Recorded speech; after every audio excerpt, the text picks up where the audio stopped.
Hello students, today we are going to discuss exercise 14.3 and this exercise is related to find out the median of the given data. Okay bete. So question number first is there. The following frequency distribution gives the monthly consumption of electricity of 68 consumers of a locality.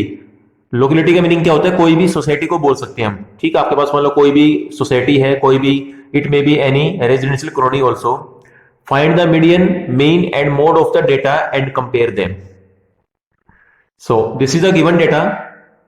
Monthly consumption in units में given है 65 to 85, 85 to 105, 105 to 125, 125 to 145, 145 to 165, 165 to 185 and finally 185 to 205 is given to you.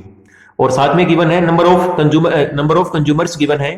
ठीक है, तो 4 consumers ऐसे हैं जिनकी monthly consumption वो क्या है 65 टू 85 यूनिट्स के इन बिटवीन है.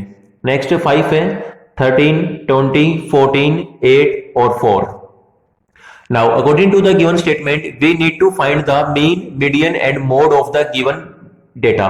ओके बेटे, so if I talk about mean and mode then you will do yourself because for finding the mean and mode of the given data, we have already discussed in the previous exercise 14.1 and 14.2 as well.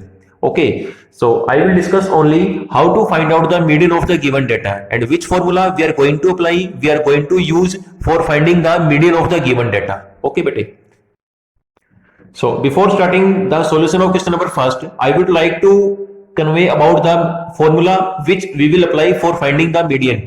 Okay, so median is equal to, this is the formula, this is the specific formula which we need to use, L plus n by 2 minus CF upon F multiplied by H. अब देखिए in this formula total how many number of terms are there? 1, 2, 3, 4 and 5. Total 5 terms are there. इन पांचों ही term का आपको meaning clear होना चाहिए. ठीक है ना, कि इसमें L का मीनिंग क्या होता है, F का मीनिंग क्या होता है, N का मीनिंग क्या होता है, CF का मीनिंग क्या होता है और साथ में H का मीनिंग क्या होता है. तो इन जितने भी मैथमेटिकल टर्म्स हैं ये आपको क्लैरिटी होनी चाहिए. तो इसमें L का मीनिंग क्या होता है, where L is equal to lower limit of the median class. In the solution part of question number first I will tell you how can you find out the median class of the given data. N stands for number of observations. CF का meaning होता है cumulative frequency, ये इसकी short form है. ठीक है ना, cumulative frequency of the class preceding the median class. आपके पास जो मीडियन क्लास आएगी उससे पहले की जो फ्रीक्वेंसी होगी that will called cumulative frequency.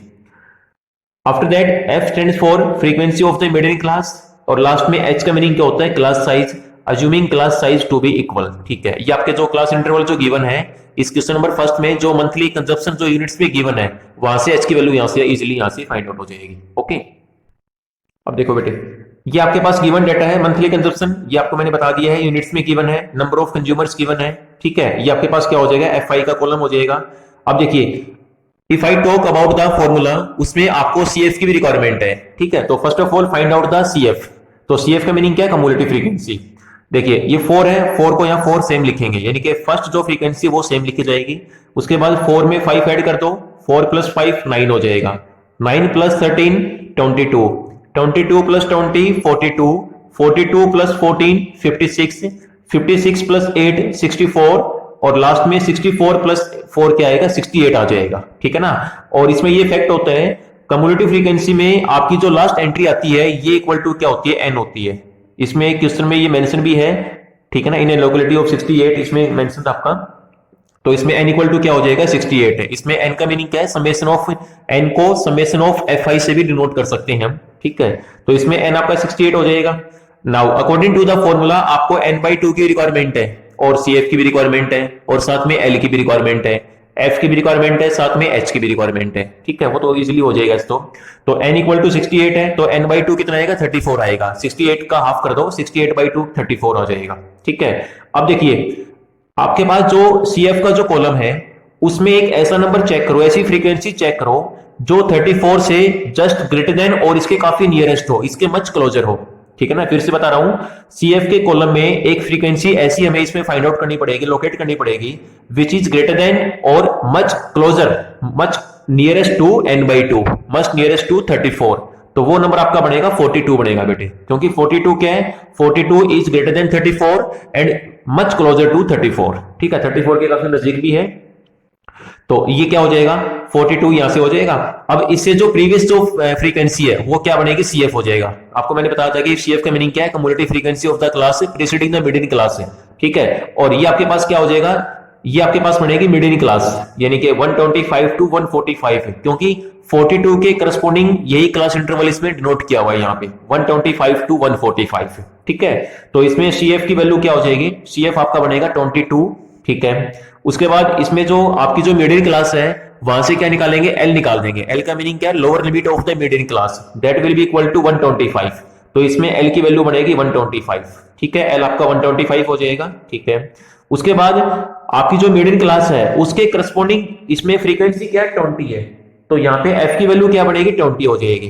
तो I have written here F is equal to 20, CF आपका 22 बनेगा, L आपका 125 होगा। H का मीनिंग क्या है, क्लास साइज, वो कहां से आएगा, upper limit minus lower limit कर देंगे वहां से, तो 85 माइनस 65 वो आपका 20 हो जाएगा, H आपका बनेगा 20। So now putting all the values in the required formula, so median will be equal to L की वैल्यू 125 है प्लस n/2 कितना 34 है, CF की वैल्यू क्या है 22 अपॉन F की वैल्यू क्या है 20 मल्टीप्लाइड बाई H की वैल्यू क्या है 20 से 20 it will be cancel out. अब इसको फर्दर सिंप्लीफाई करेंगे, 125 प्लस 34 माइनस 22 ये 12 बचेगा, आपस में प्लस करेंगे तो ये आपका बनेगा 137 यूनिट्स। ओके बेटे, so this is the median of the given data. Okay, so question number first is completed. After that question number second, question number 4, question number 4, question number 5, question number 6 and question number 7. These all questions are also based on the similar pattern which we have discussed in question number first. So question number first को ध्यान से करना, ठीक है, watch the video very carefully and solve all the questions of 14 point exercise 14.3 in your fair notebook. So thank you everyone.